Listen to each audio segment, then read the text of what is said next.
the mix right now. One way, even if we didn't know that this should be temporary. I think this should be temporary. It should be, hopefully. But we don't have we don't have a guest for tonight. That's going to change over the next 3 weeks, in fact.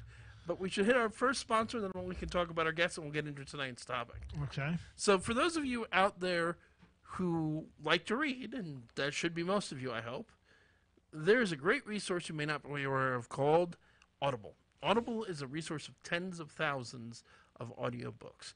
You have stuff by many of our past guests. Dacre Stoker's on there. Brian's books are on there. Carrie Vaughn's books are on there. A number of our other people that we've had on or talked about are on there. And the beauty of it all is, if you go to audibletrial.com/paranormal-e, audibletrial.com/paranormal and E, just the letter E like Encyclopedia, you can get a free audiobook, 3 months membership. You can cancel it at any time. If you cancel, you get to keep your audiobook. If you keep the membership for a while, you get to keep any audiobooks you buy. They're yours forever. You can download them to your phone, your tablets, your computers, everything. Comes in handy. I use it all the time when I'm driving, when I'm at work, when I'm doing something like writing or doing something on a computer, where I just want some background noise. Mm-hmm. It's a great source. I highly recommend checking it out. There isn't just fiction. There's also nonfiction, self-help books, reference stuff. It's a really cool source. It's also a very different experience to listen to a book as opposed to read it. It is. It's really interesting how it changes things. And it's particularly good. You have people with dyslexia and other learning disabilities. Sometimes it's easier to listen and to read. Yeah, I know somebody who learned English that way. Oh, cool. They listened to an audiobook and read along with it. That's brilliant.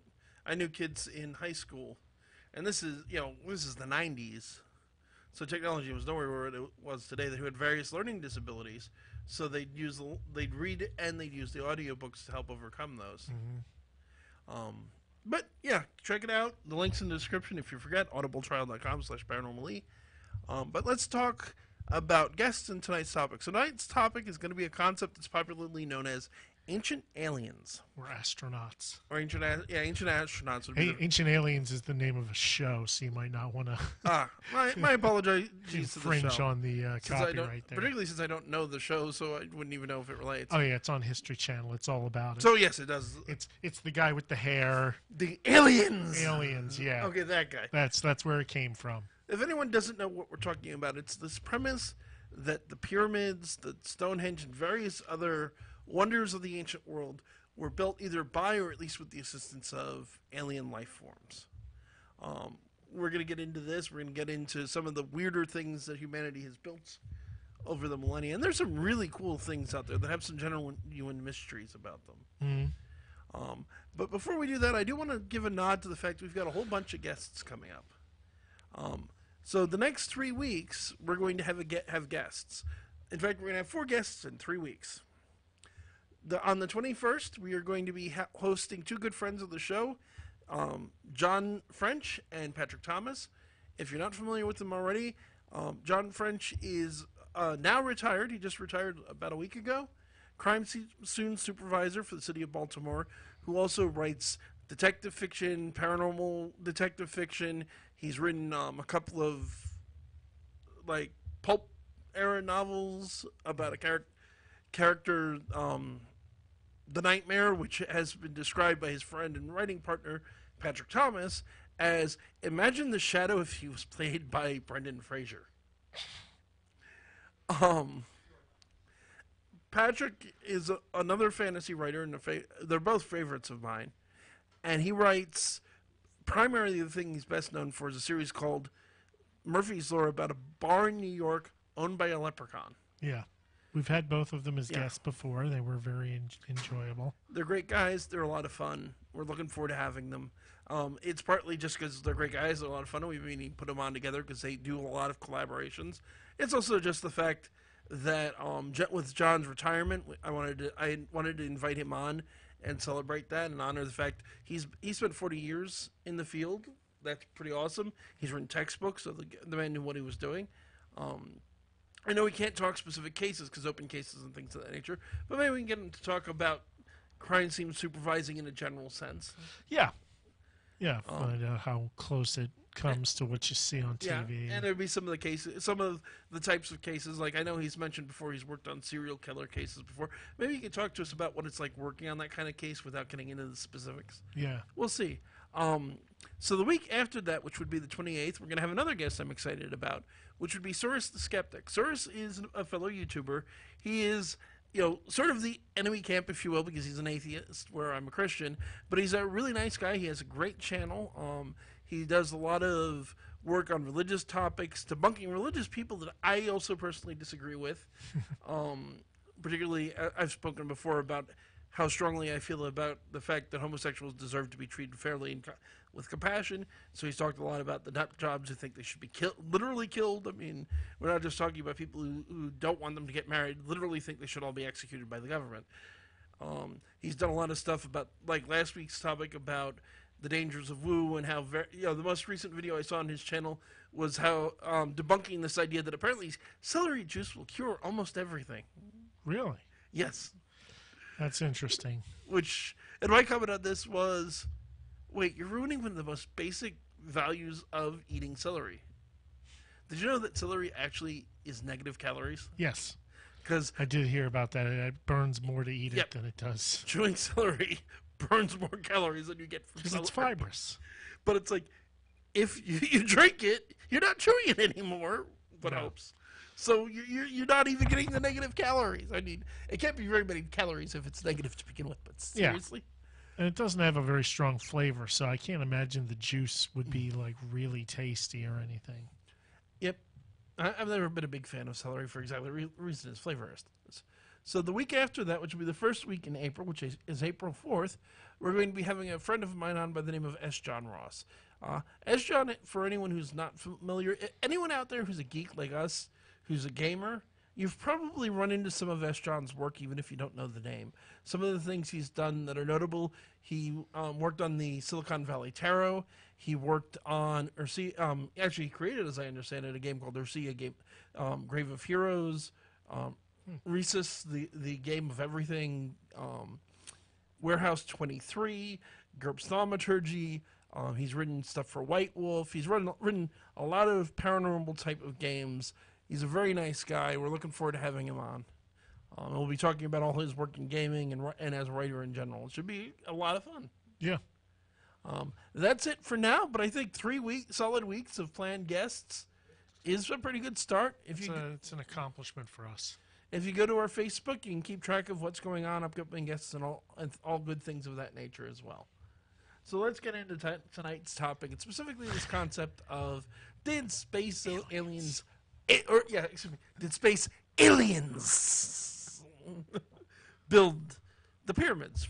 I guess that's a logical place to start. It's one of the oldest things they supposedly were responsible for. Well, there's a lot of things. I was doing a little bit of reading in preparation for tonight, looking at the various theories of ancient astronauts, as the topic is often called. Yes. The funny thing to me started off, with one of the more respected names in science, with Carl Sagan and his book. Oh God, it wasn't Cosmos. It was the other one. The series was Cosmos. I can't remember the name of it now. He's written several books. This is why the search for intelligent life. But he made a reference in a chapter to the remote possibility that aliens had at some point visited us in the past, and said that this was improbable, but within the realm of possibility, given what we knew about the galaxy and slower than light travel at the time. But this was taken and run with by a number of other people. Foremost among which would be Eric von Däniken. Yes, Chariots of the Gods. And he actually wrote, I want to say, 4 books. Yeah, Chariots is the most famous. Yeah, that was the first one, and then he did follow-ups, I think, to it. And he really got the craze kicked off in the late 60s and early 70s, around the time programs like In Search Of and other neat shows like that were really becoming popular. And I get the idea to a point, there are some things in the ancient world that are truly impressive, especially given what we know of the technology of the time. Yeah. I'll get in my opinion on the subject later, but the pyramids are pretty darn cool. The fact that they've stood for thousands of years. Yeah. And that the fact that there are pyramid-shaped buildings that were done in Babylon because of the ziggurats, in Mexico and South America, the Mayans, and in China for that matter. There's even pyramids underwater. There are pyramid shapes that have been seen on Mars with the various telescopes and things like that have led to its own set of theories. Oh, yeah. It's a recurring symbol all over the world, and it makes people wonder, especially because how did they build the pyramids? There's the common story that's been told, I've been hearing since I was a kid, that we couldn't reproduce a pyramid using modern technology. Which is not true because it's been done. Yeah.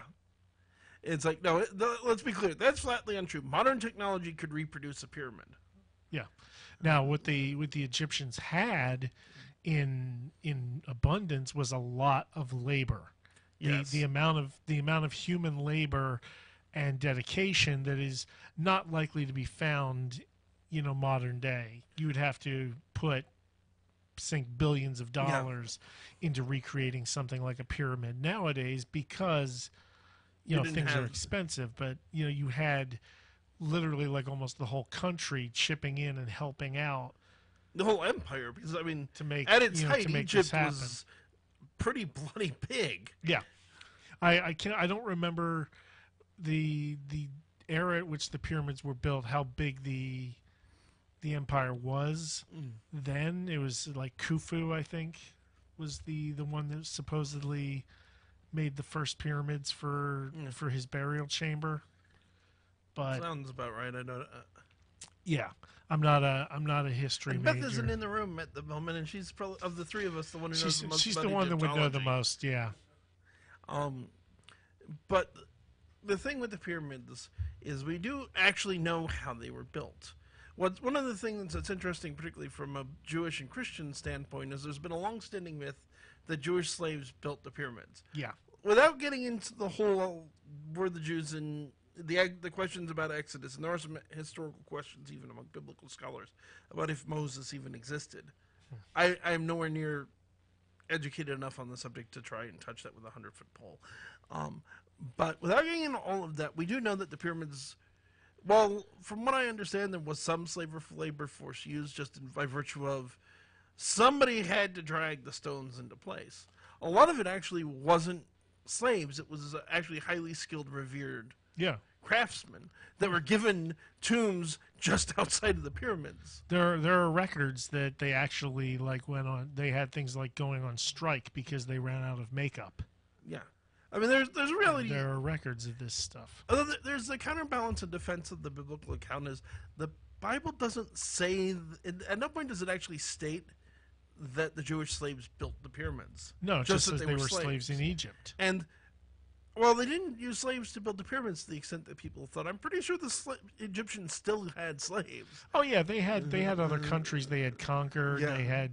They had people. I mean, you got to have the people. Pretty much everybody in that time period, everywhere had slaves. Somebody's digging the latrines. Yeah. As Chris would probably say if he were here. It's like there are the menial, unpleasant jobs that are going to fall on somebody, and it's probably going to be the slaves. Yeah, but it was built by a skilled labor force.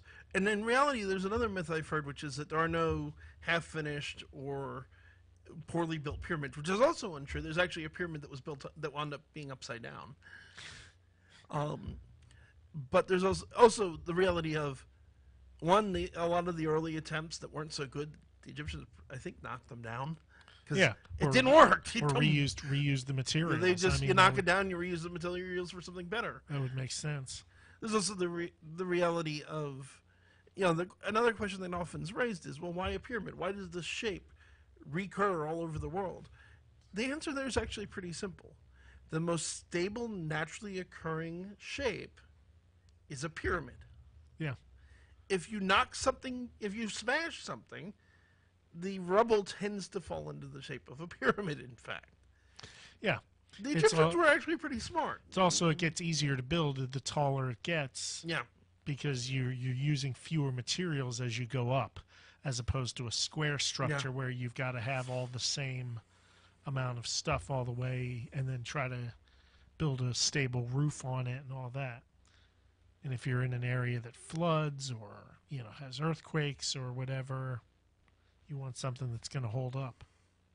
And a friend of mine actually just sent me a message about this. Let me look it up. He knew the subject. He mentioned some stuff. He said, and I quote, "Don't forget the Egyptians told us how they moved the blocks across the desert. And the Nile River was closer to the pyramids back then. Or the construction, at least the construction sites. Right. You floated the blocks down the river. As I understood it, they built ramps to each level of the pyramid, and you just pushed it up the ramp. Dirt and other ramps up there, and then they just moved it away after they were done. This all highlights one of my biggest problems with the ancient astronaut idea. It's something that's common in a lot of areas, not just here, which is this assumption that the ancients were dumb. Yeah. Well, they weren't dumb. No. They didn't know as much as we do. But that's not the same as saying they were dumb. No, but they built some pretty sophisticated civilizations back, you know, before the rise of Western civilization. And I think that might actually play a small role in it, is a sort of unintended racism, whereas you never see any doubt as to how the Romans did what they did, or the Greeks. Yeah, you're absolutely right. You want even a bigger example of your point? So, you hear all the time about the pyramids, about the stuff in South America, Central America, Mexico, and Asia. So you hear all of these stories about these amazing things that were built. You ever hear Dyneken mention Stonehenge? Mention the White Horse or the Caratus Giant? All of which are in England, or the stuff that was done by the Romans. I mean, if you want to talk about wonders of the ancient world, look at Stonehenge. I was sure that I think at some point later writers did. Yeah, but Dyneken, the guy who started it, didn't. No, he was sure that one was done by like Merlin or something. Which actually, as I understand it, is the legend, is that Merlin built it. That's the old legend, yeah. Is that giant, or more accurately, giants built it, and then Merlin moved it. Yeah. Yeah, I was looking. There's a lot of ancient alien theories about different things. One of them, some of them do involve places like Stonehenge, the various henges of the world, and big monuments like that. And Stonehenge is just the most famous. There are several other henges in that part of England, even. Yeah. The Irish Book of Invasion talks about the, I'm not even going to, the Tuatha De Danann. Yes. I'm not even going to try Tuatha De Danann. Danann, okay. I was close. Knew I was going to mangle that. This is why I bring notes generally and have pronunciation guides. But yeah, them, appearing, in the clouds and coming in and being giants and all of this sort of thing, which is now often looked at and pointed to as evidence of, visitation by aliens as well. That they came in like some sort of a cloaked spaceship. I'm updating information about the video since it's still saying it's Valentine's Day. Oh. Happy Valentine's Day, everybody. But that's the thing, I would also recommend looking up, because you can find pictures of it online, and it's actually pretty cool. Look up the White Horse in England sometime, folks. Or for that matter, my personal favorite, look up the Caratus Giant. Yeah. Or as he's also known, the Rude Man. Yes. So, the Caratus Giant and the White Horse, basically these are these pictographs carved into the side of hills in England. They're very similar to the Nazca lines in that, for those of you, many of you probably know the Nazca lines are something you can only see from the air. Yeah. And, and the ground there were scratches on the dirt but from the air, there are these elaborate drawings. With the giant and the horse, up close, it doesn't mean much. If you see it from a distance, you see the shape of a horse carved in the side of a mountain, or the shape of a giant man wielding a club, butt naked, with a noticeable boner, which is why he's known as the rude man. And we have absolutely no idea who made those. We don't. In the case of the rude man, we don't even know when it was made. The oldest records of it go back to the 17th century. Dating methods are somewhat questionable. We're not sure, but they suggest it's probably a few thousand years old. And for that matter, if we want to talk about Stonehenge, the great mystery of Stonehenge is who built it. Yeah. What it was it used for? Was it a calendar? Was it a sacrificial Particularly site? since it does work as a calendar. It does. It supposedly also predicts equinoxes and things like that. And it would be, used for those kind of things by the Celts. Yeah, but and that's, I think. So let me be clear on a point. I don't believe that space aliens built any of this stuff. I think that the ancient world built these things. I think, but the part that to me is an interesting question isn't how was it done? Because we usually know. Why was it done? Why were we know how the Nazca lines were built. We've managed to reproduce the designs using the techniques they had available to them at the time. Mm. But why on earth would you build something like that, so elaborate, hundreds of feet in diameter, that you can't see? I mean, to me, it would make sense as it's a form of reverence. I agree. It's meant to be seen by the gods. I agree completely. I think that's the reason that it was done.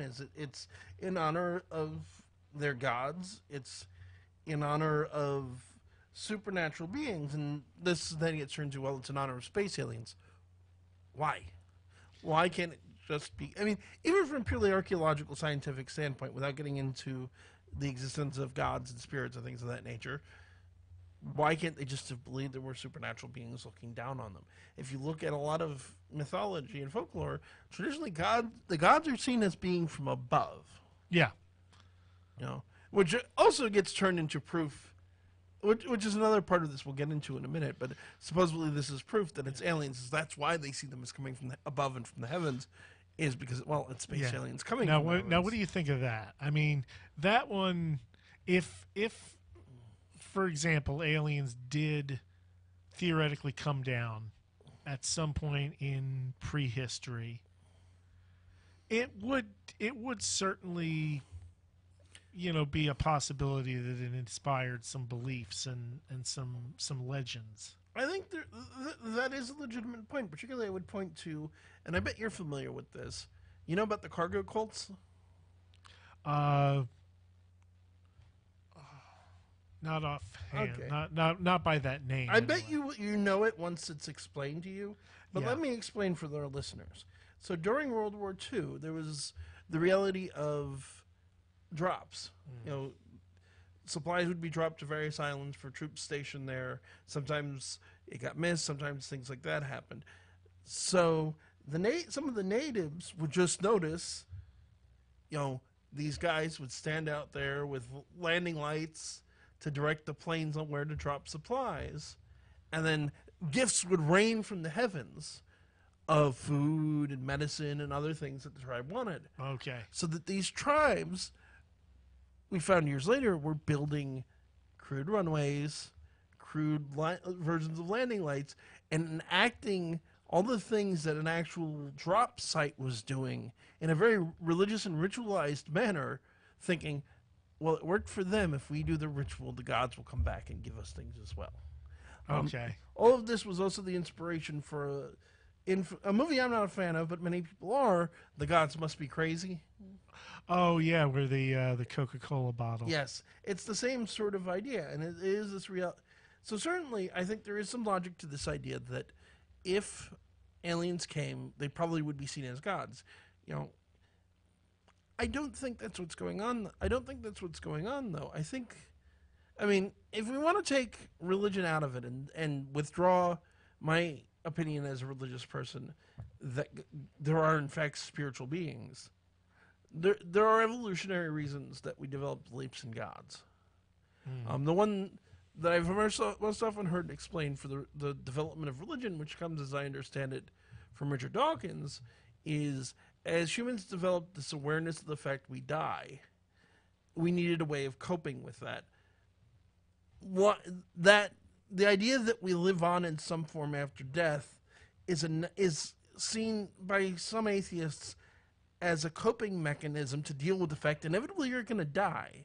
We all know one day we will die and we'll be gone. And for our species to work, continue to survive in the modern world, we needed some way of coping with this fact. Yeah. And that was the development of religion.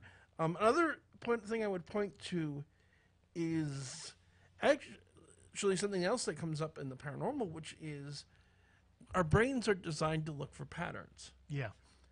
When you look at this, things you don't understand and things that seem to happen for a reason, even coincidence is a thing, but it's natural to try. Even today, it's natural to attribute coincidence to a supernatural or a conspiracy force that is making these things happen.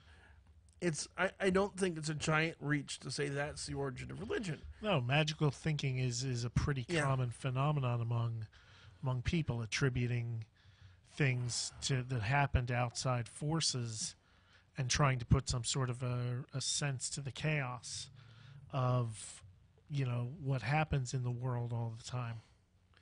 And I think that's what you're dealing with, is if it's not actual existence of supernatural beings, and it may not be, maybe I'm wrong, maybe I'm right, but there is, I think, this simpler explanation of there are reasons for it. Here's the other consideration I would offer, folks. I am not, first, let me absolutely be clear on a point, because I get called on this all the time when I start talking like I'm about to.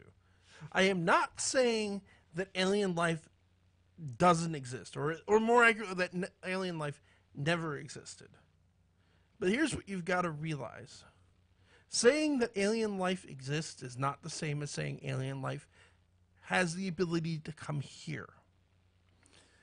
Our understanding of the laws of physics says the speed of light is an absolute speed limit on everything. You can't move, there's no way to move a ship faster than the speed of light. There may be ways of cheating that. Keep in mind, the nearest star other than our own to Earth is 4.4 light years from Earth. That means if we assume that a ship can travel at half the speed of light, it is 8 years for a ship to come there, to go here, and then another 8 years to go back. Even if we say, okay, you can hit the speed of light and break the rules entirely, it's a 8-year round trip. That's a substantial amount of technology to assume that they have, and to assume we can barely get the time to go to Mars, which was 6 months. Politics and all that. Also, another alien species would probably have the same issues, I think. Another reality you'd run into is if there's alien life near us, we should have found some evidence of it, and we haven't yet. Specifically, for over a century now, we have been beaming radio signals, television signals, and more out into outer space. Anything that is at our technological level, it is reasonable to assume would be doing the same thing. And we haven't detected, we've been looking for decades, we haven't detected this. This doesn't mean that it doesn't exist. And I'm not saying that it doesn't exist. Right. I'm just saying that if life exists elsewhere in the universe, it's probably not local. Yeah, it hasn't gotten to us yet. And the further away it is, the harder it is to get here. Here's the other thing. The universe is approximately 14.8 billion years old. It is entirely possible that there has been an alien species that was highly technologically advanced that lived and died before the life on this, the life has only been on Earth 4.5 billion years. Or actually, Earth has only been here 4.5 billion years. Yeah. If in the first 5 billion years of the universe, there was an alien empire that spanned this entire part of the galaxy that disappeared after 1 billion years, we wouldn't know about it. Yeah. It is a massive chunk of time in which civilizations could have risen and fallen. If you look at Earth's entire history. Also, the universe would have been smaller. Yeah, also true. So distances would have been less closer. significant. But if you look at Earth's entire history as a clock, just in terms of Earth's history, we've been here since like a minute to midnight. Yeah. In the entire span of the universe's time, we've been here like an eye blink. All of human civilization is not that much. There could be life that we were in the wrong time periods. There could be life, developing right now that is technologically advanced to the point that it can travel a light year in 5 minutes. But if it's thousands of light years, the furthest known visible star is like 9 light years from here, something like that. So, it's not getting here. 9 billion light years from here. If they can travel at the speed of light, that's still 9 billion years to get here. If there's life there, we would never know. It could rise and fall and cease to exist, and we'd never know about it. And one of our frequent listeners who often made a comment. That fact should be inspiring to people. We've been here for such a small period of time in the grand scheme of things, and look at what we've accomplished. So let's stop killing each other. I agree wholeheartedly. No, Eric Heim Azel.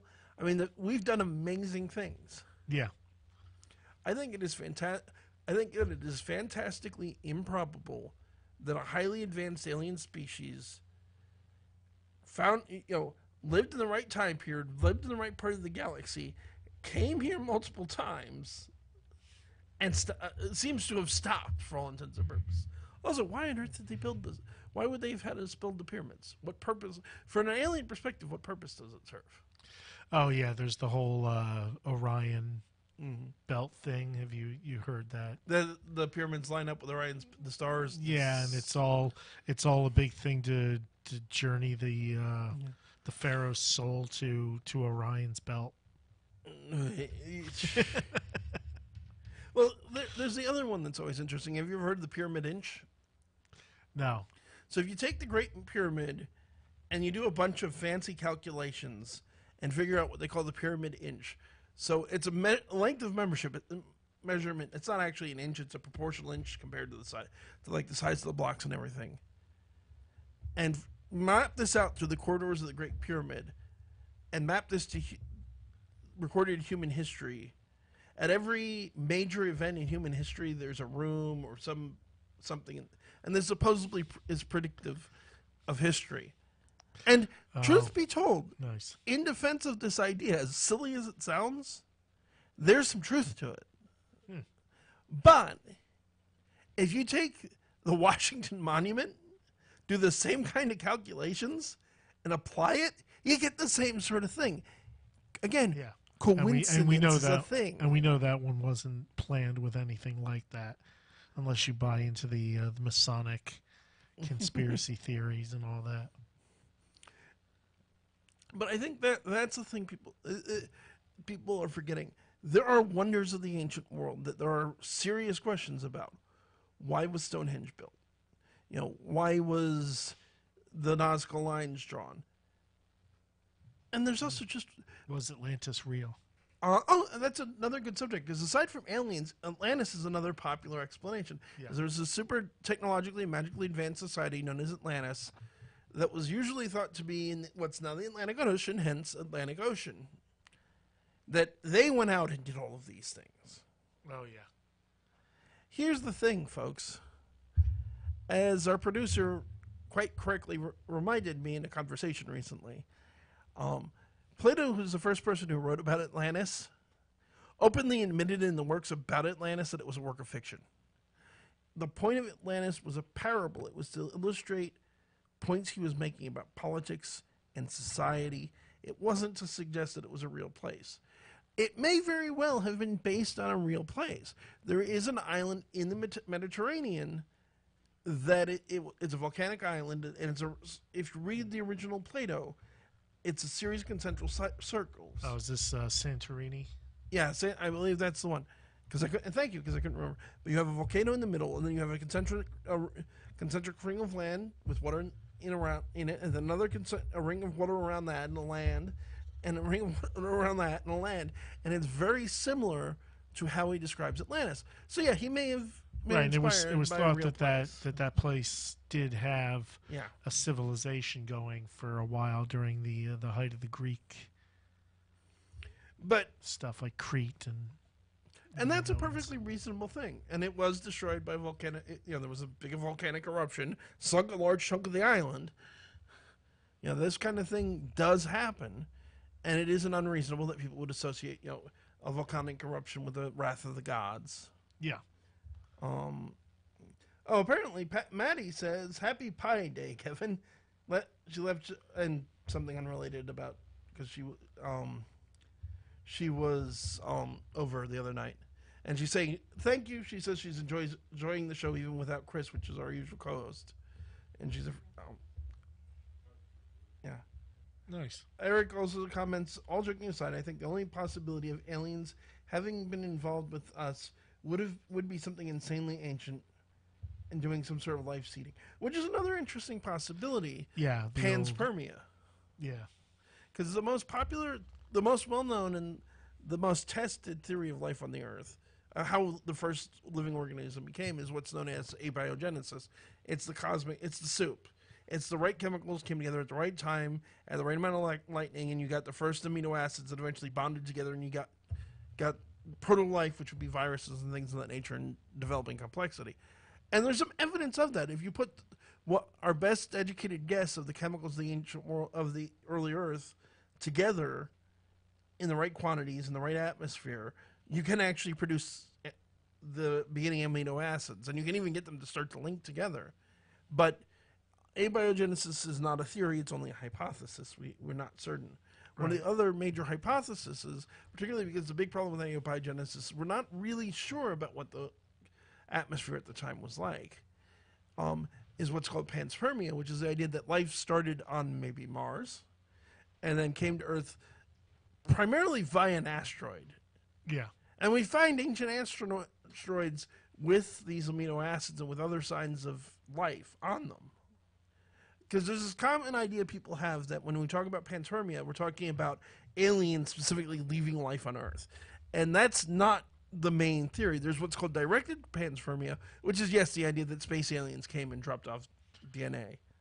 I think, as I've said on the show before, I am an evolutionary, a theistic evolutionist. I believe God created life on this planet through scientifically understandable means, and those means are evolution. I think abiogenesis has a lot of promise. I remain skeptical just because it's a hypothesis. It's not a theory. So what about the Book of Enoch with the Nephilim and which is another interesting possibility. yeah, them as aliens, that's giant aliens or something. Well, there's actually one of my other personal thoughts on this subject. Although before I get into this, we should give out the number because it's the half-hour mark. Although, good news, folks, we can actually go a little longer if we want. According to our station manager, the show after us won't be here. So we're going to play it by ear, see how we're feeling, how the audience is enjoying the show, all that kind of good stuff. We may be here longer. We may call it. We'll see what happens. But what I was going to... So one of the other ideas, and what I'm more inclined to buy into, or into a different version of, I should say, is that, these angels and whatnot that are described in the Bible and in various other sources are actually space aliens. I think here's my thought on that subject. If you go back 100 years, people didn't talk about, and Chris is in the chat, in the Facebook chat specifically. Oh, nice. But if you go back 100 years, nobody talks about aliens. They talk about fairies. But the fairies do some of the same things that people say aliens do now. If you go back a couple hundred years before that, demons and angels did the same things that fairies are credited with now. Go back before that, and it's the gods that are doing these kinds of things. Now, the space alien people like to say, well, all those gods and demons and angels were actually space aliens. My answer is, why are you so sure it's not the other way around? That the things that we're now calling space aliens are are in fact gods, gods and fairies and angels and demons. Particularly, given if you read some of the accounts of alien abduction and other what they call close encounters of the third kind, where people actually see aliens, they don't act like physical beings. They pass through walls. They have abilities that would be best described as telekinesis, the ability to move things with the mind, telepathy. They are a lot of places that have a number of alien abductions and things of that nature also report poltergeist activity afterwards. And these are not consistent with physical biological beings. They're consistent with spirits. And yeah, there's the argument that is made that, oh, well, it's just super advanced technology. But if it's super advanced technology, why have we never found a body? Why have we never found blood? Why have we never found wreckage of a spaceship? Oh, well, they say we have. It's just, in a classified government warehouse in an army base somewhere. And I'll get to that in a second as well. But, why do we not have any physical evidence of this kind of thing if it's a physical being? Again, I do believe there is life elsewhere in the universe. I'm just not convinced it came here. They're two separate questions. People confuse them all the time, and it annoys me. Because I say that I don't believe life exists, that life has come here, does not mean I don't believe in life elsewhere in the universe. Different question. Yeah. Now, what was that you just brought up I was going to comment on? I had one of my mamas. Oh, the aliens being the X-Files thing. Oh, where they're all the government conspiracy. They're all in a warehouse 13 or something. Warehouse 23. Warehouse 23, yeah. Because this is going to come up in a couple weeks. Area 41. 51. 51. Yeah, Area 51, yeah. Well, here's the thing about that. In the time period in the 60s and 70s, post-World War II, which is the heyday of alien stories. So obviously they continue. There are stories, but the stories back during World War II as well. The Foo Fighters that were seen over Japan and things of that, and some really weird stuff that were reported by fighter pilots. But the heyday is during the height of the Cold War. Now here's the thing. One, if you look at a lot of reports of UFOs, they tended to follow popular culture. When all those space alien movies were showing triangular shapes, people were seeing triangular UFOs. When they were showing cigar shape, the cigar shaped, they were seeing that. It changed with the times, as did the aliens people saw, as did the messages aliens brought. But beyond that as well, here's the thing about Roswell. The first person to report Roswell and that aliens had crashed there was a sheriff in a former Air Force guy. I think there was a cover-up about Roswell. I really, truly, honestly do. Here's the thing. I think the aliens are the cover-up. We're talking about the height of the Cold War. Something crashes. Yeah, there's all kinds of secret technology being tested. Yeah, the U.S., and look at the most common explanation of what actually landed at Roswell. Weather balloon. It wasn't a weather balloon. That was also a cover story. what I think, what there's some evidence actually crashed, and I think actually happened, is there were balloons that we were using with advanced technology to spy on the Russians. Mm-hmm. I think one of those crashed, and the U.S. government deliberately spread the story of aliens to hide it from the fact that they were well aware of the fact that there were Russian spies living in the U.S. at the time. No, it's not advanced technology. It's space aliens. And we know, for that matter, from declassified documents from the CIA from the period, that while they did not outright invent the stories of aliens, the stories... No, that kind of sprang up later, I believe. I watched a documentary one time about the timeline, and yeah, the aliens don't come into the story until later on. Yeah. But while the U.S. government didn't invent the idea that space aliens were being seen, it did help spread it. Yeah. To hide things tests they were doing with entirely terrestrial technology. Oh, it saw a useful, what do you call it, disinformation campaign, and it was like, oh, this is gold. Oh, that's another explanation that would make sense. Will Patrizzi suggests that it was a precursor to the SR-71 Blackbird that actually crashed. Yeah, I've heard that theory as well. And the Blackbird is some crazy technology. Chris is actually trying to call in. Chris, Beth and Gene are out of the room at the moment. That's why you're not getting an answer. You want to go grab them? Yeah. But they're advanced technology that we wanted to hide from the Russians. It's aliens was an easy cover story. Again, there are accounts that this doesn't fit. There are, there's a great guy I highly recommend our listeners check out if you can find his books, named Kurt Sutherly. I've been trying to, if anyone out there listening for that matter knows Kurt, please reach out to him. I've been trying to reach to him to try and get him on the show, but I've been hitting dead ends.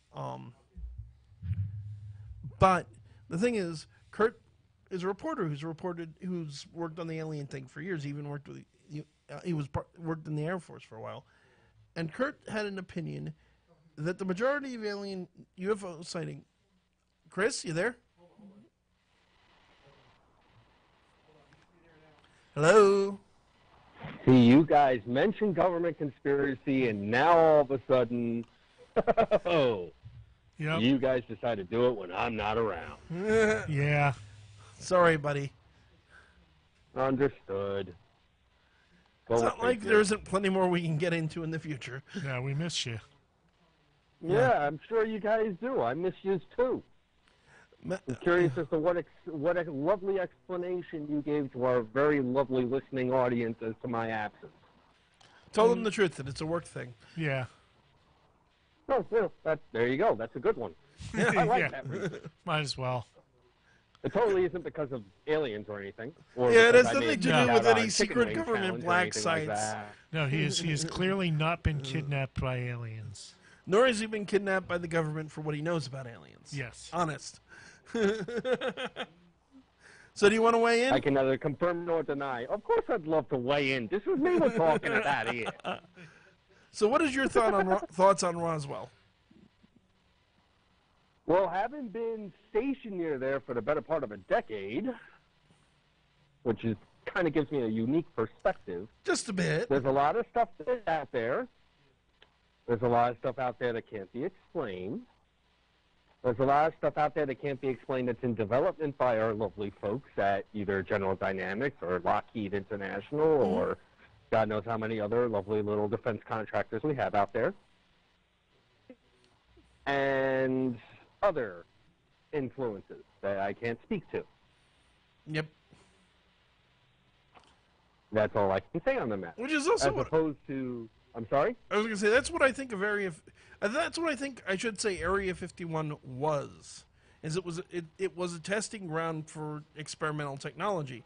I don't think it's probably used that way anymore, just by virtue of the U.S.'s the government's tendency to, once something goes public, like the Navy SEALs or Area 51, they've already got 3 more things that nobody knows about going on. And they probably just moved the stuff somewhere else. Here's something a lot of conspiracy theorists tend to negate, which is kind of, it's a head scratcher for me. I have a little bit of a unique perspective on this. the way that they guard that site in Nevada, believe it or not, is how they guard all military bases. You step onto it, you're getting lit up. You're not supposed to be there. You're getting lit up. You hang out around the base perimeter, and you're not supposed to be. They escort you out. You keep trying to get in, they light you up. You know, it's truth. If they got stuff in there that they don't want outside influences to see, we blur it out. That's every base. That's not just the one in Nevada. Yeah. Now, if you want to talk about a site where, you know, experimental stuff happens, yes, they do like to choose very out-of-the-way places. My base in some forms of media every now and again has actually been declared the real Area 51. Mostly because it was already built and didn't have to get built for anything specific, because it used to be known as Alamogordo Army Airfield. So it was already going on during World War II and World War I. So you use that how you will. I mean, my base was the testing ground for the F-22 as well as the drones. That became public knowledge fairly recently. You didn't see them at 51. I'll tell you that. It's always been sort of my opinion. It's always been sort of my opinion that the government uses a lot of this stuff to cover up whatever it's actually doing. It's the, here, look, shiny, shiny, shiny, shiny, shiny, shiny, while it's off doing something serious somewhere else. Damn right. It's called misdirection. Yes. You're a magician. You know this. Yeah. It's like, the government isn't stupid. They understand the idea of misdirection. Well, does that make them stupid, or does that mean they're using something they know works? A little of both. You'd be completely stupid if you didn't use it. There's levels of stupidity here. Yeah. In agreement. So I'm in full agreement with you there. I want to bring up, because I bet you know about this one, and if you don't, trust me, I can pontificate on it for a while. Sure you can. Also brought up an excellent point in the chat. So Roswell's time frame is also right around the time that Operation Paperclip was a big thing. Yeah. There's a whole set of experiments the government wanted to cover up. Yeah. You're asking about Operation Paperclip? Yeah. And the timing. Yeah. Oh, gosh. Wow, you're really taking me back on some shit I've read. Not to mention the nuclear testing for, pre-World That goes War II. I mean, I was on the base they tested the first bomb at. Yeah. As far as I'm aware, in my limited capacities, Paperclip went on for a considerable number of years before it was really proposed to be used practically. Wait, what do you mean by Paperclip? I was wondering if we mean... Which Paperclip are you referring to? I'm talking about... Red or blue?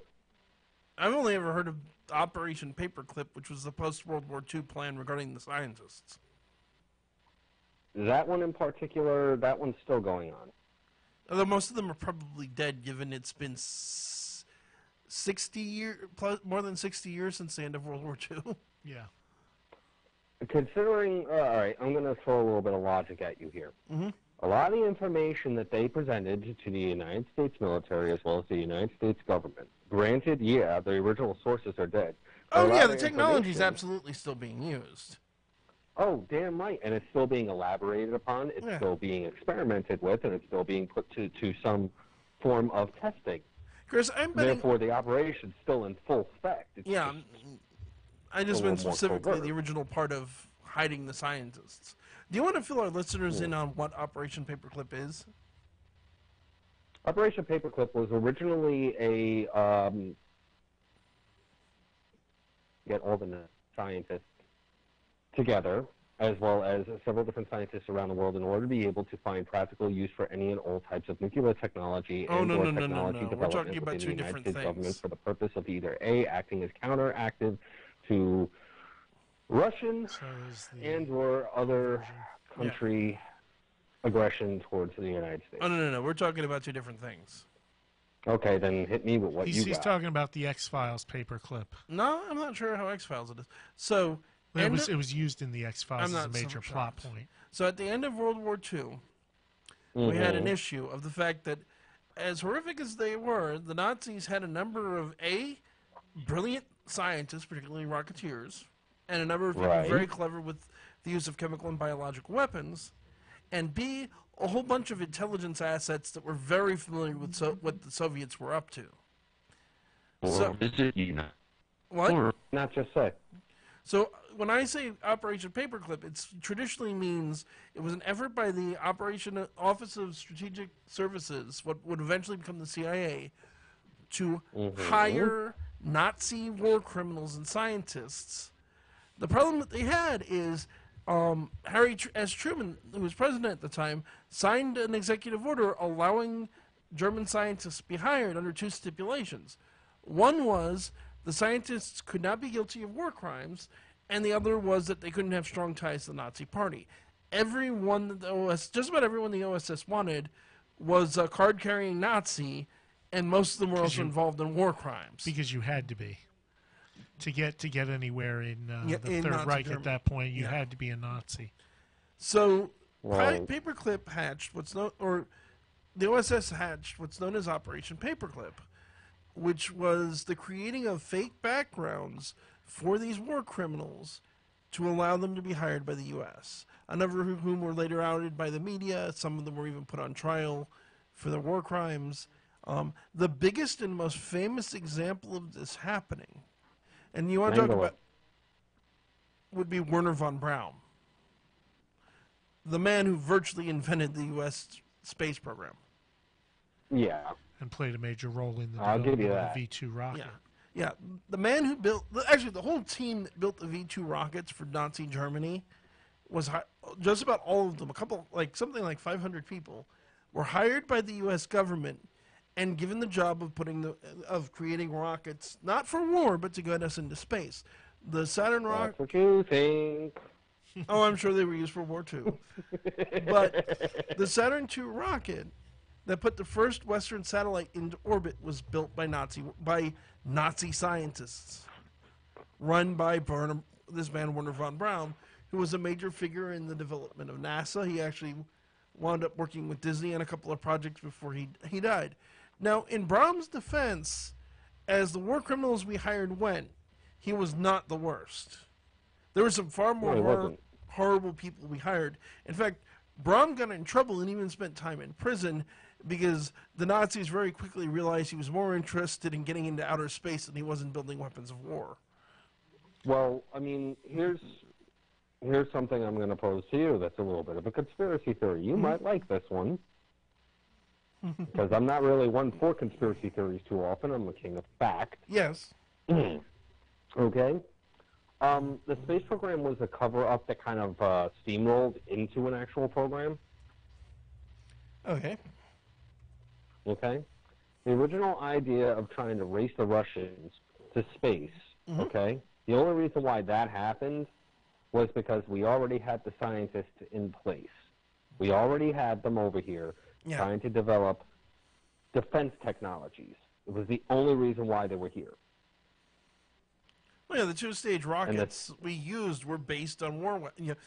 The Nazis and later us were trying to use them in war to be able to shoot rockets farther by having the one stage falls off and then the second stage keeps going. Yeah, multi-stage rockets. Yeah, were definitely a von Braun creation, but at the same time, the whole launching of the Saturn II in order to be able to send the first Western satellite into space. The only reason why they started working on that and started to make progress was because the Russians launched Sputnik, and then they said, okay, how could he have done it?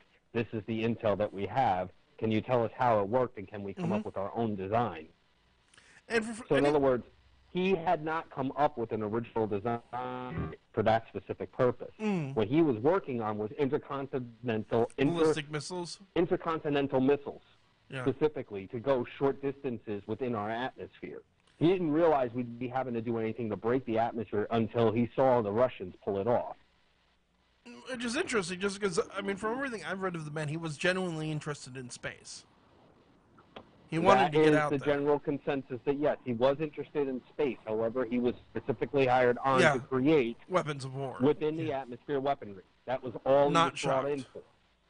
for. For the any of our listeners who are listening to us and thinking we've gone off into X-Files La La Land, Google is your friend. Operation Paperclip is something they rarely talk about in science in history class, but it is very well documented with declassified documents. This shit's real. Yeah.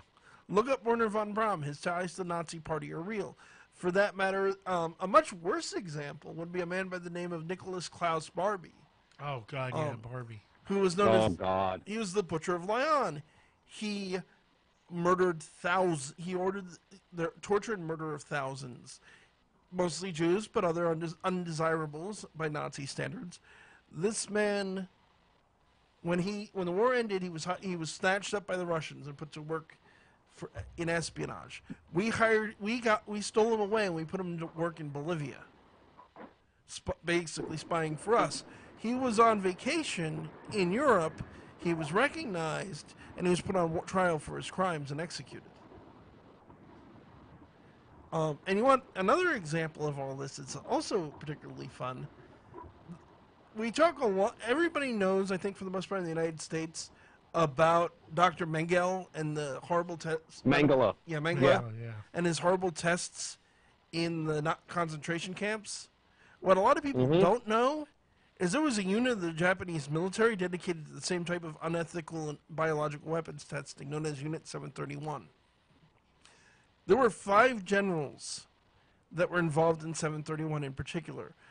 Douglas MacArthur, and again, this is a matter of declassified records. Check me on this. Don't never take our word for something like this. Do your own research. We don't want sheep. We want people who do their own research. But he offered a deal to the generals that in return for turning over their research, none of them would be put to death for their crimes. Unit 731 was not mentioned during the Tokyo War crimes trials. None of the generals, no one involved in it was executed for their crimes, and they did horrible, hideously unethical things to prisoners of war. Yeah, there's been a big ethical debate about like using the information that the Nazi scientists, uncovered during their research. And, given the methods that were used to do it. So, but it doesn't surprise me that it would have been used. And folks, if you want to know how far this stuff goes here, let's talk for a minute. Here's another one that people don't talk about that's popular conspiracy theory fodder, and I think also was used in the X-Files. MK Ultra. Oh yeah. No, without a doubt. MK Ultra was a widespread effort by the U.S. government to develop mind control techniques using hypnosis and various psychoactive drugs, particularly LSD. This went on at Harvard and a number of other Ivy League universities without any kind of consent, let alone informed consent, from the people involved. When this started to go public, the military minds behind it tried to destroy the evidence because they realized, oh crap, we broke a metric ton of laws here. But there were U.S. Senate, again, this isn't talked about much, but you can do the research. There are U.S. Senate hearings that were held, and it was proven beyond doubt, no, we did conduct these experiments on our own citizens. The Tuskegee experiment's another fun one, where they infected African-American soldiers with syphilis, telling them it was a vaccination. There's been instances where we released rabies into towns just to monitor its effects. The U.S. government has conducted horrible medical experiments. And this here, ladies and gentlemen, is the thing that sometimes annoys me the most about the kookier end of conspiracy theories. There is horrible things going on around you right now that are being covered up. Some of which, thank God, and I mean this quite literally, are coming to light, like the long-standing, widespread systematic abuse of children by the Catholic Church. And for that matter, it's just started to come out that not only children, but they've been abusing nuns and forcing the nuns to have sex with the priests. Or the fact that Jehovah's Witnesses have been covering up pedophiles as well. And but so much attention is shoved on this nonsensical space alien hippy dippy nonsense, And sometimes I think deliberately, sometimes accidentally, but I think sometimes deliberately too, it's used to draw attention away from the actual horrors that are going on around us. Mm-hmm. And I encourage educate yourself. Don't trust the goofy websites.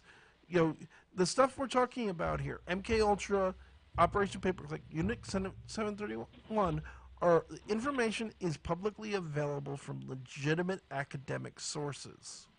This isn't conspiracy land. This is reality in history. No, you can look this stuff up on Wikipedia and find sources and whatnot to further read. And if you want another example of how conspiracy theories are used against you, active measures. Do you guys know about active measures? Not by name. By all means, educate. So, I talked already about how the U.S. used stories of UFOs to cover up what we were doing during the Cold War. Do you think that KGB wasn't doing its own disinformation campaigns?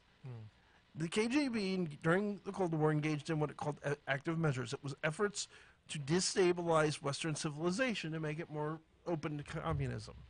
Some of these were actually good things. For example, the KGB offered financial support to Martin Luther King and other members of the civil rights movement to help them fight for equality. I mean, their reasons for doing it were horribly unethical, but the results were pretty good. They thought it would do damage to. They funded country. Vietnam War protests too. Yeah. For precisely the same reason. Another good example. Who here has seen the movie JFK? Yeah. I have. As full of garbage as it is. The conspiracy theory that forms the backbone of the movie JFK is based on a book written by a known KGB operative. Huh. I am not. Let's be clear. I am not weighing in on who killed John F. Kennedy one way or the other. I am not nearly educated enough on the subject to say. Aliens. But it is a matter of declassified documentation that the KGB actively helped spread rumors that there was a conspiracy, particularly headed up by Lyndon B. Johnson, to kill Kennedy to further destabilize the government. Another good example, while the actual history of the Catholic Church's association with the Nazis is complicated, the book Hitler's Pope and this idea that there was this active agreement between Pope Innocent XII and Adolf Hitler was also heavily spread by the communists and the KGB, because the Catholic Church was seen as a staple of Western civilization.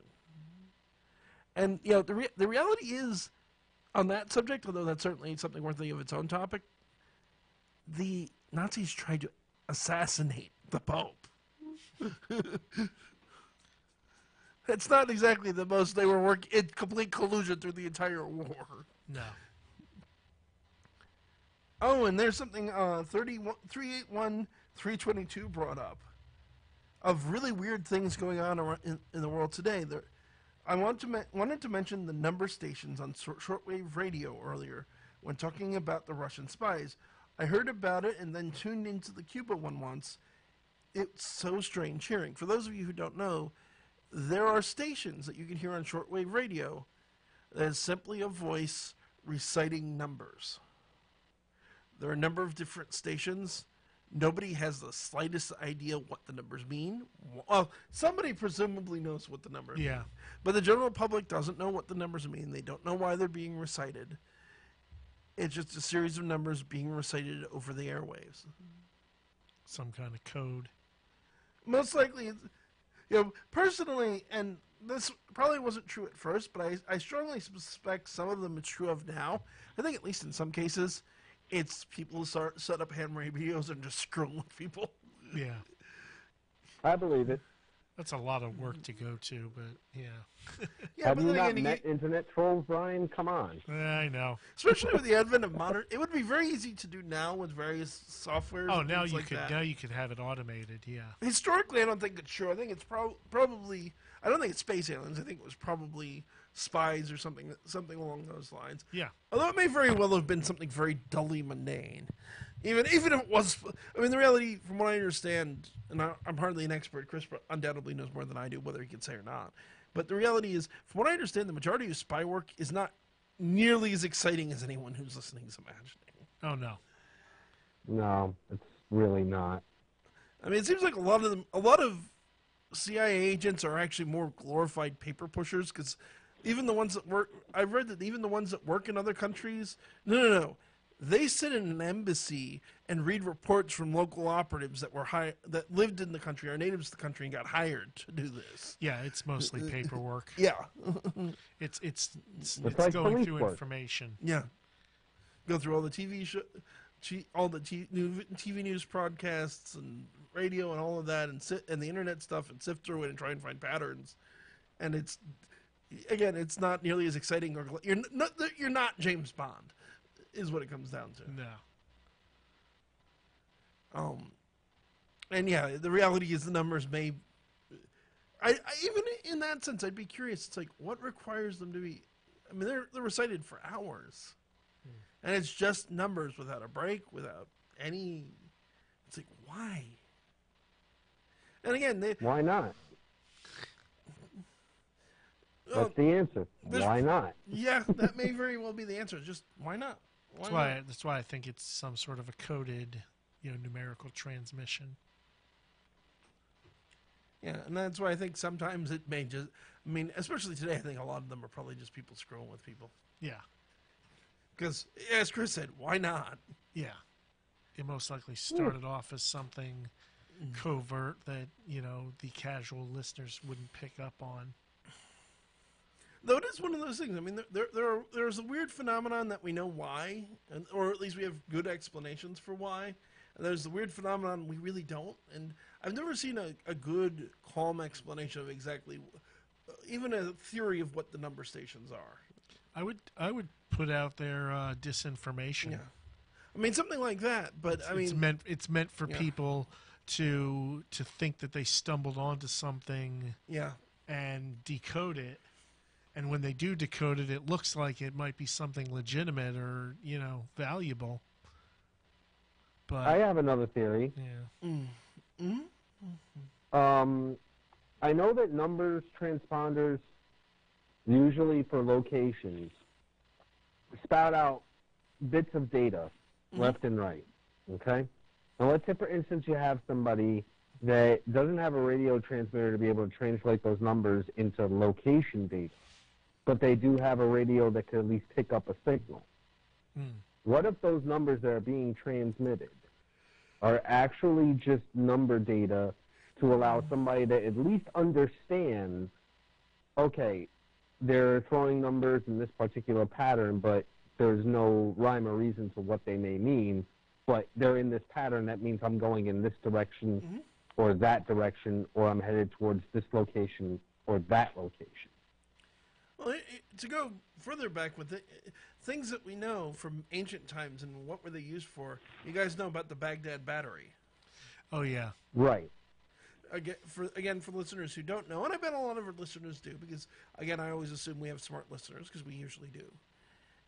The Baghdad battery is a series of clay pot, I want to say clay, probably I'm wrong, but some sort of pot with the remains of citric acid in it and a metal rod that basically, if it was put together in the way it seems to have been put together, would have formed an early simple battery that could have produced electric power. And this is thousands of years old. The technology is not there's nothing that's part of it that's super advanced that they couldn't have built with the techniques they have at the time. But what on earth were they using it for? Probably entertainment. The theory is religious reasons. Yeah, other entertainment. I mean, the Archimedes screw was originally used as like a children's toy. It wasn't taken seriously as even though it later became a means of propulsion that was like, oh my God, this is revolutionary. Actually, I just figured it out. At the time, they couldn't, they didn't see it. I just figured it out. I know what the Baghdad battery was used for. I don't think anyone's ever suggested this, but I think it makes the most sense. And people are going to laugh, but I actually am not entirely joking. Sex. Okay. Because think about I'm not. You remember, you're talking to somebody that kind of travels in those circles. I in this know. regard. Go I know. on. But we know there are people that do enjoy a little bit of an electrical shock. That is a form of kink play. Now, Oh boy, yeah, you're really you're dancing in my lane here, buddy. now here's the other thing to keep in mind about that, though. Whenever we've invented a new technology throughout history, people very quickly turn it to some sort of sexual use. Yeah, it's true. That's Yeah. been true throughout history. Are we seriously saying that if they did this at some point in history, people didn't find a way to get off on it? Somebody else, No argument. Eric also pointed out, and I think he has a legitimate point, that there's also been some discussion that this was used for electroplating. He says, I don't think there's any sign of electroplating having been used in that area at the time. There may not be, but it doesn't mean it didn't happen. We've since lost the items. Or they've been damaged and we assumed it was something else. Yeah. I mean, No argument. the world in history is full of these mysteries, of weird things that don't make sense. I'll give you another contemporary example. One I've been dying to see since I first heard about it on Ripley's Believe It or Not. And I've seen it in other sources because Ripley's isn't always the most reliable of sources. No. Have you ever... Coral Castle. Oh yeah. Okay. Yeah, I saw a thing on that. There is a building in Florida. The entire thing is made out of coral rock. It is an engineering marvel. The main entrance is a 9-ton single slab of coral rock on a revolving pivot that is so well designed a child can push it open. Despite the fact that coral rock is rightly known for being very coarse and uncomfortable, most of the furniture in the house can be sat on reasonable. I mean, it's stone, so it's still not that comfortable, but it's been smoothed down to the point that it's comfortable, with one exception, which is was named by the creator as the mother-in-law's chair. Very well named. And here's where this gets weird. If it wasn't Oh, already. it gets weird now? Yes. The entire thing was built by one man, Yeah. Okay. working at night. There are only 2 clues to how he pulled it off. Well, 3 clues to how he pulled it off, because we really don't know because he didn't say. One is that he spent a lot of time in the library. He claimed he figured out the secrets of building the pyramids and that anyone could reproduce it if they tried. 2, there are local urban legends from people who would go there that supposedly went there at night and would hear him singing to the rocks. And the third is a couple of the machines that he used, or supposedly used at least, are at the site, and they all use magnets in some way. But here, just to give people a perspective, coral rock is one of the densest types of rock there is. Diamond drill bits break on the stuff. Managing to... They weren't know the quarry he got it from. The source isn't hard. Getting it out, moving tons of rock in single slabs, shaping it, getting it into place, setting up these pivots and these other... I mean, it is an architectural marvel. That it could be done. I mean, it's not one of those, this is impossible. But for one man to do it all alone at night is really impressive. Pretty difficult. And he did it for unrequited love. Yeah. He had a woman he had fallen in love with. He was supposed to marry. She was supposed to move to the U.S. with him. He built it for her, and she never came. Well, ain't that a bitch? Literally. Yeah.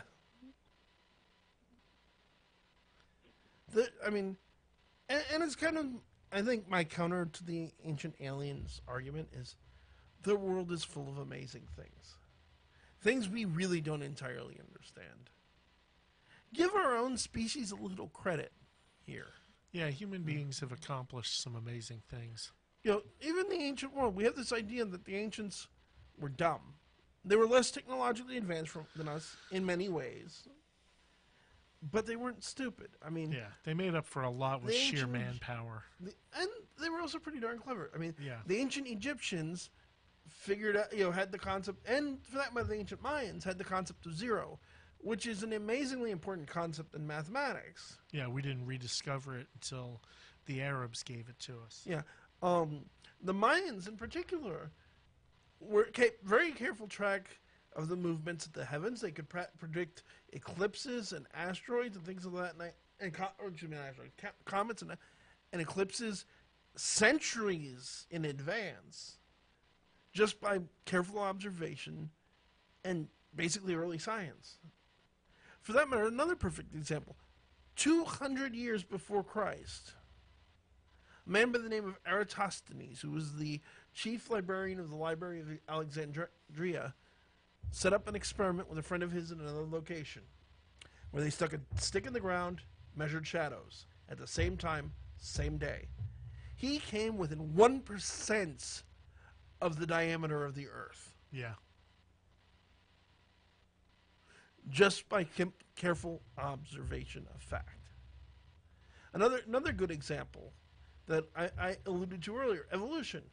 Everyone thinks Darwin invented the theory of evolution. He did. No. Scientists knew for centuries that evolution was a thing. Darwin's the one who figured out what caused it. Yeah. Or in reality, Darwin figured out one of the things that caused it. We've learned since there's a whole bunch of things he hadn't even guessed at yet, which isn't to say he wasn't a smart dude. It's No. just technology. He also published a very influential book on it, which is, it's like the vampire thing with Dracula. Mm-hmm. Oh, the argument I just had with somebody who was trying to tell me that that Vlad Tepes was the first vampire, and it's like, Oh, dear God. It's like- Really? yeah. I missed that. No, this is a No, this YouTube wasn't on the argument show. with a young Arthur, Oh, Oh. and him trying to Wonderful. explain to him that just because the story is really, really old doesn't make it true. Because there's this, or specifically, just because the story is heard all over the world doesn't make it true. Specifically, because one of the common arguments among young Arthurs is there must have been a worldwide flood, because there are 300 cultures around the world that have stories of a worldwide flood. Now, yes, there are a lot of cultures that have a story of a worldwide flood. The details of that flood vary wildly. In some of them, 2 people survived. In some of them, a city or tribe survived. In some of them, all of the animals died and the gods recreated them. In some of them, some of the animals survived with the humans. Some of them weren't worldwide floods. Some of them, they survived in boats of various designs. There's one where they survived on a giant seashell. yeah. I think there's even one where they basically were able to breathe water until the water receded. And here's the kicker. It isn't a worldwide myth, because in reality, China has no legend of the flood. Yeah. That's Until a pretty big Christianity place. showed up, Right. basically. There are a number of other, and every culture that has a story of a worldwide flood has one particular trait in common. They're all in areas prone to flooding. The stories that are the most similar to the Bible are the ones that you find in the Middle East. And the oldest of those is the story of the Upanishad from the Epic of Gilgamesh, which is the oldest written story known to man. It is written over 1,000 years before the Old Testament. And it's almost identical to the story of Noah with the names changed. The reason why is really simple. That is probably a story of a true event, or at least a mythologized version of a true event that happened even further back. And the Jews more or less copied it. Yeah. And the true event wasn't a worldwide flood. That's scientifically impossible. But there's a big area in the Middle East where the Babylonians were prominently settled, known as the Iraqi floodplain. Guess why they call it the Iraqi floodplain? Gee, let me floods guess. a lot. Yeah. It was based on an actual flood that destroyed a huge part of the region, and only a few people and their livestock survived on boats.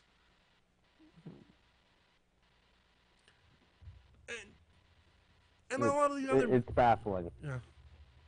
So another thing with a lot of other myths, because there's this idea that, well, these myths are actually space aliens. Well, here's the thing. A lot of myths, not all necessarily, but a lot of myths if you trace it back far enough, are based loosely or to varying degrees on actual things. A very famous example of this in archaeology is the Babylonian myth of the battle between the god Marduk and the primordial being Tiamat. There is a school of thought in modern archaeology that what's actually being described here is a war between two city-states back before recorded history. But the oral history of it got passed down, and eventually it got so, whispered down the lane, it got changed to the point that you now have this battle between a god and a primordial darkness being that we remember this way. We see this in a lot of... I personally hate the terminology, but it's the term. Primitive societies where great leaders and great heroes, warriors, and things like that are venerated by God as gods after their death, and we can verify that these were actual people. Happened up until the Roman times. I mean, the Romans used to turn their dead emperors into gods. Yeah. Hell, there was even an Egyptian by the name of Imhotep, who was an architect and a great designer, and many regard him as the designer of the pyramid. Yes. Many, not correctly though, just correcting that. But then eventually venerated him as a god. Yep, along with the pharaohs. For that matter, the emperors of Japan are supposed to be related to Amaterasu, the chief of the Japanese deities. And it's another thing. Although this touches on something else I think we might as well address since we do have time. But there's it also ties into this other concept that religion's used as a method of control, which is not as true as people think. And I'll get to that in a second. But if you look, a lot of places have used this idea of, the ruler is a god, or the child of a god, or appointed by a god to reinforce their positions. Now, it is true that once a religion's entrenched, it tends to support existing political structures. You see this all through the Middle Ages with Christianity. You see this throughout the Islamic world even today, where the two relate to each other. But religions are originally formed. Very, very often, they are not trying to prop up existing political structures. They run in contradiction to them. Case in point, Christianity was originally a cult. Let's face it, and I mean this with all respect to my own religion, Christianity started out as a cult by every definition of the word. Yeah. And it was a cult that flew in the face of the Roman authorities. It flew in the face of the Jewish religious authorities, because it said, no, the Messiah is coming, we worship him. And we have our own prophets that are better than your prophets. And the biggest thing that drove the Roman Empire crazy with the early Christians is, we will not bow down to your gods. There is only one God, he's not yours. Fun fact, the Romans called the Christians atheists. Not because they didn't believe in any god, just because they didn't believe in the Roman gods. Right. Another really good example of this, Hinduism has been used to prop up the caste system and all manner of Indian cultures for thousands of years. And then, I forget exactly when, but a few hundred years before Jesus was born, this dude by the name of Siddhartha Gautama was born. It's the Brahmin caste, the ruling class, the most powerful class in Egypt. And he said, hey, wait a minute. And if you follow the story, he meditated. He forsook his wealth. He meditated for 40 days and 40 nights under a Bodhi tree and became the Buddha. And one of the big things, especially in early Buddhism, said the caste system was wrong. That the established political structure that the people in power were happy with needed to change. Religion, as new religions tend to upset social order, not support it. Given time, then when they become part of social order, that changes. But when they start, that is not people are like, the reason religion was formed is this. It's like, no, the reason new religion forms isn't that. No, the reason religion forms is to answer questions, usually, that people can't figure out for themselves. Well, realistically, if you look at the earliest religions, the earliest myths, the earliest stories, religions were man's first attempt at science. Yeah. Why does lightning happen? Because Zeus gets angry and throws it. Because I showed up. Yeah. Yeah. Because that's later. Why is there rain? Why are there living things? What happens when we die? These are fundamental questions, and for that matter, in the defense of modern religion, this is the purpose religion still serves. There are questions that science by design will never address. Because science is concerned first and foremost, and this is not a criticism of science, this is because this is what science is supposed to do, with an idea known as methodological naturalism. Methodological naturalism is the base assumption that the world works by understandable means that we can study and document and demonstrate and understand. This doesn't rule out the existence of God, and which is why there are many scientists throughout history and today that are still devoutly religious people. It just means that magic did it is not a scientifically acceptable answer. Nor should it be, because it doesn't tell us any, if you say that evolution is the origin of the diversity of species, you're going to apply the theory of evolution to the treatment of disease. And we do, and it saves lives. If you say that, poof, everything was created exactly the way it is, you can't do anything with that. That's why science is concerned with methodological naturalism. It wants useful results. But certain questions, what is the meaning of life, is not a scientific question.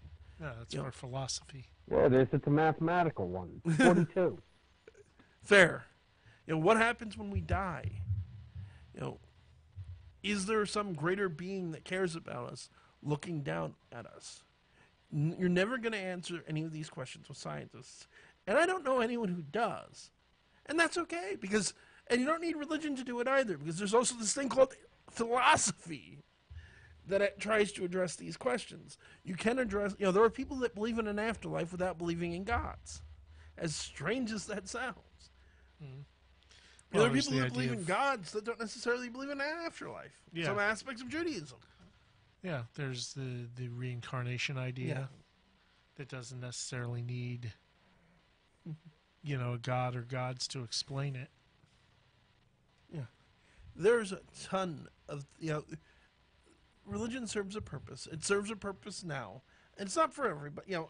I'm not, our listeners who's been here a while know I'm not here to champion religion or atheism. And I'm here to, people make up their own freaking minds. But my point is, religion does serve a cultural and social purpose and a psychological purpose for some people. And that's a good thing. If you don't need it, that's cool. I'm not saying you have to be a religious person. I'm just saying, to quote the Beatles, let it be. Because for some people find comfort in community and purpose in believing in God.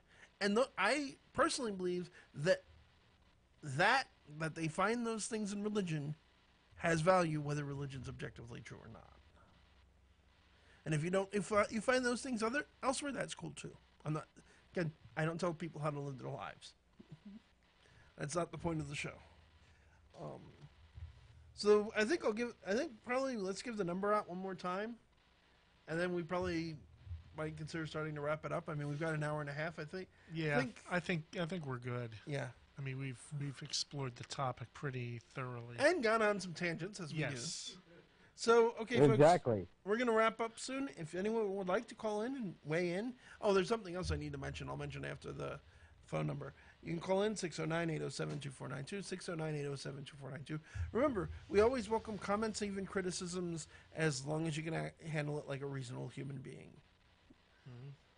Or heck, you can tell me I'm stupid. I'll probably laugh at you. But there's something else I wanted to mention. It doesn't relate to the topic at all. But I had promised to do this a while ago, and I've been remiss in forgetting. A very good friend of the show would be, of course, Virgo Triad. Oh yeah. For those of you who are new or have missed the various interviews we did with Virgo, Virgo is a really fantastic lady who has a channel debunking various conspiracies about the U.S. government, particularly the sovereign citizen movement, this idea that you don't need driver's licenses or you don't need to pay taxes and things of that nature. She's a great channel. I highly recommend you all go check her out.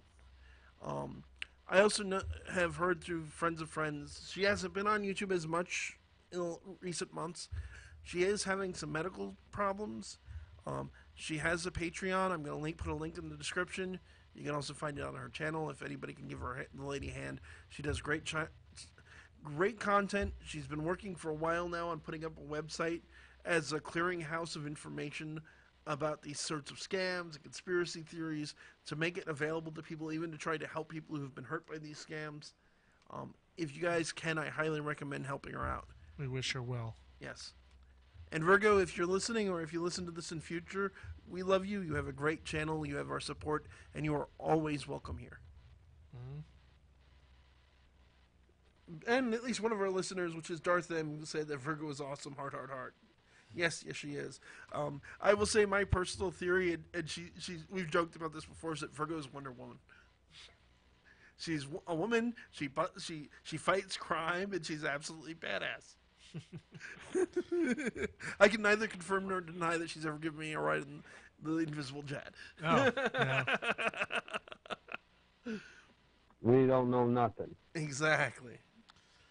So, Chris, you wanna tell us about our second sponsor, or? Yes. I haven't gotten to do this in a while. Yeah. Okay. I figured since you were here. Just tell me when to fire away. Go for it. Go for it. Folks, for those of us that are in region-locked areas of the world and where we want to be able to browse the internet without any possible eyes over our shoulders to know exactly where we've been going or why, NordVPN is there to help you out with military-grade encryption to ensure that you have your footprint completely and totally erased from any prying eyes. They have very, very, very, very, very affordable rates, and I use it myself. Unfortunately, since I'm stuck at work, I can't at the moment, but I highly suggest that you all check it out on your own. The link is in the description below, and all I can say is that you will subscribe. Thank you. So, folks, I do want to, real quick, before we bug out, remind everybody of the upcoming schedule. Given we got some cool stuff on the very soon horizon. Next week, that'll be the 21st, we're going to be joined by our good friends, authors John French and Patrick Thomas. Again, as a quick reminder, both fantasy horror writers. John is also a crime scene former, because he just retired, after a distinguished career of 40 years as a crime scene supervisor for Baltimore, as well as having written at least two textbooks on the subjects of crime scene investigation. They're both great guys and longtime friends of the show. We'll be having them on together because they're frequent collaborators. The week after that, the 28th, we'll be joined by Cyrus the Skeptic. He's a fellow YouTuber who is the other side, as it were. He is a skeptic and an atheist. He talks about various dangerous medical nonsense. He also talks about the various problems in religion, particularly religious people that say we should kill all homosexuals or try to justify slavery. Cyrus and I have had a very good relationship for some time now, just chatting over comments, and I finally messaged him and said, hey, I have the show, would you come on? And he said he'd be happy to. We're looking forward to it. He's a good guy. He has a good channel. I recommend checking him out. And then on April 4th, we're going to be having S. John Ross, who is a game designer and author. He's responsible for the Silicon Valley Turret, Ursia, the Grave of Heaven, Rhesus, the Game of Everything, Warehouse 23, GURPS, Thaumaturgy, a bunch of stuff for White Wolf. He'll be coming on to talk about the intersection of gaming and the paranormal. He's a very good guy. I've known him for years. I'm looking forward to speaking with him. That is it for all the people we have scheduled for the time being. We're looking for more. Feel free to contact us either in the email in the description or through Facebook if you yourself think you'd make a good guest, or for that matter, if you know somebody you think would be a good guest. Yeah. We're always looking for new suggestions. But that's going to do it for tonight. I'm your host, Kevin Mears, saying good night and God bless. Keep your fangs sharp. Chris? And I'm going to say avoid lightning rods, and don't forget, even though my voice is booming from the sky, I'll be watching each and every one of you. I always feel like somebody's watching me. Good night, everybody. Night. Oh, man.